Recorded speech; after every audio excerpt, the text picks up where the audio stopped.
is Michael Zavacky.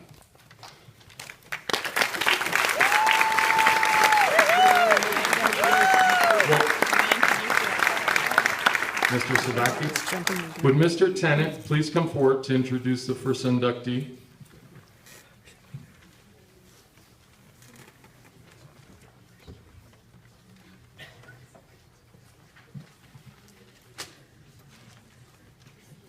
Thank you, Mr. Woods. I'll just adjust the mic a little bit.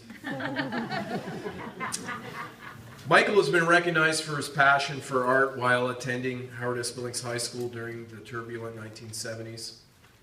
Michael honed his craft while making large wall murals, comic books, and posters for his fellow students, and the occasional doodle on the bathroom walls in the old East Wing, probably West Wing and South Wing and North Wing. He graduated from Billings in 1975 and went on to study art at Dawson College. He received a Bachelor of Fine Arts from Concordia University and apprenticed in the Commercial Art Studio in Montreal, where he learned the necessary skills of graphic design and illustration from seasoned veterans of the trade. After working in Montreal and Toronto, Michael moved to Ottawa and became a founding member of the Macmillan Creative Agency. There he created design, illustration, and branding work for some of the largest companies in the world. Michael has twice won national design competitions to create artwork for Canadian postage stamps. In 2008, he was selected to illustrate and design the Canada Post Celebration stamp, and in 2010 did the same for the prestigious Canadian Christmas set of 3 stamps. An interesting claim to fame is that he was the first and only designer to use an exclamation mark on the word Canada on a postage stamp. His work has appeared in advertising campaigns and magazines all over the world, and he has illustrated a children's book. Michael has won numerous international prizes for his work and is extremely active with a variety of charities. He creates drawings, paintings, and silkscreen posters that are regularly exhibited in galleries. He's recognized as one of Canada's foremost illustrators and has graciously donated one of his works to our library, where it hangs at this time. Mr. Zavacky, would you please come up and receive this award?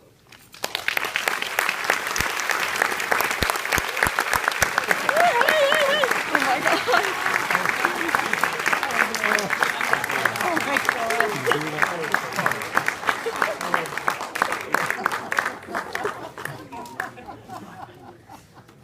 Thanks. I just want to say I'm glad the podium's on this side of the stage, so I don't have to walk through that slippery area there. Might break a hip. Pull it off.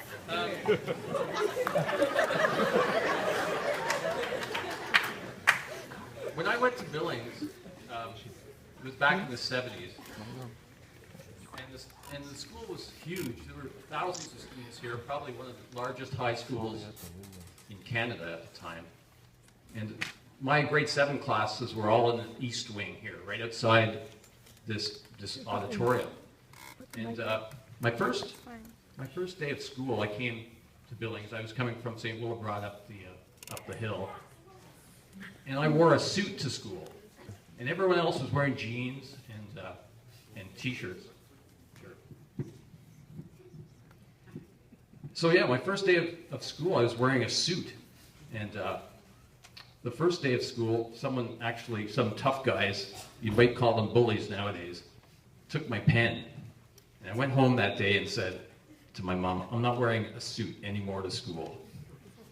And I never wore a suit again until my graduating year, and that's when I wore to my prom, I wore a grad suit. And when my parents heard I was going to be here tonight, they said, you know what, that suit's still hanging in our closet. So I thought it might be fun to wear it tonight. So this is it.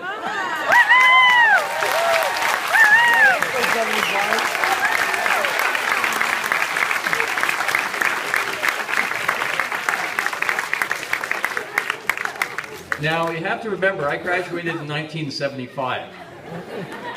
So it was 40 years ago, and It took about 5 people to squeeze me into this suit tonight. And to be honest, I can hardly breathe right now. But I don't know if you've ever found a suit or an old coat in one of your closets and you put it on and you look in the pocket and you find something hidden in there, like something that's you've forgotten about. Maybe it might be a $10 bill or a $20 bill. Well, let me tell you, when I put this thing on after 40 years, the stuff I found in the pockets was like a time capsule back to the 70s. So I'm going to share with you a few of the things I found in the pockets of this 40-year-old suit. Now here's the first thing I found. It was a hockey card, and it's signed and it says, "Hope to see you in NHL soon." And it's signed by Guy Lafleur.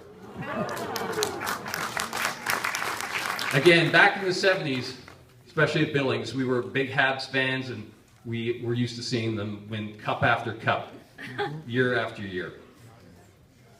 The second thing I found in this suit was a detention notice.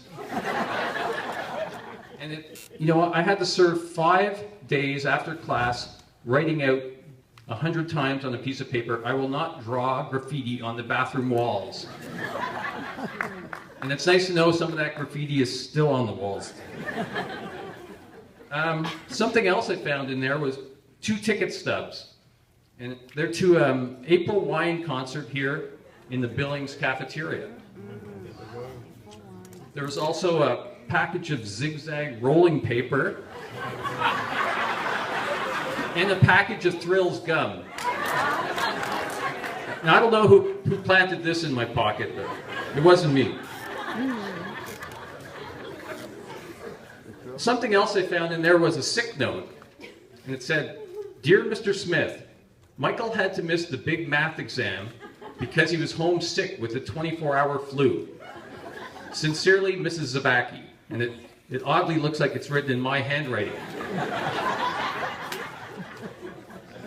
And in that same pocket was a receipt from the Mini General, the little dip-hander down the road.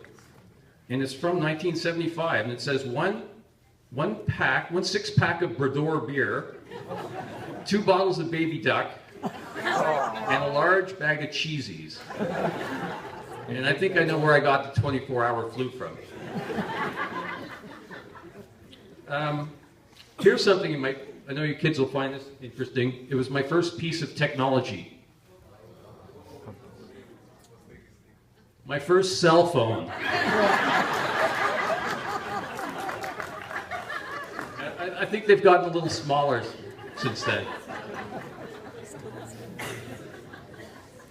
And finally, when I was in grade 11, probably like some of you will be one day, you have questions about what you want to do in life. And I went to a guidance counselor here and seeking some advice on, my career and where to go in life. And she wrote me this note that was in my pocket, and I'll read this to you. It says, "Dear Michael, I was thinking about what you had to say to me the other day, how you felt confused and unsure about what career path you are now being asked to choose. Being told things like follow your passion when the only real passion you have is reading and drawing things from comic books. I noticed a lot of doodles and sketches in your notebook as you talked to me. Did you ever think of pursuing a career in commercial art? Regardless of what career path you decide to follow, there is one solid and true piece of advice I can give you. You have to work hard at it. Work hard, work hardest. And you will fail, but don't worry. Next time, fail better. Nothing worthwhile in life comes without working hard. But it's something you love, that work might not seem like work at all. And once you put in the time required, what once was difficult becomes second nature. And that's when the magic and fun really happens. And finally, about those 2 grad suits you showed me, and how you're not sure whether to wear the more conservative powder blue one, or that loud 3-piece, totally plaid suit. I say go with the light blue one. Well, she was right about almost everything. Thank you.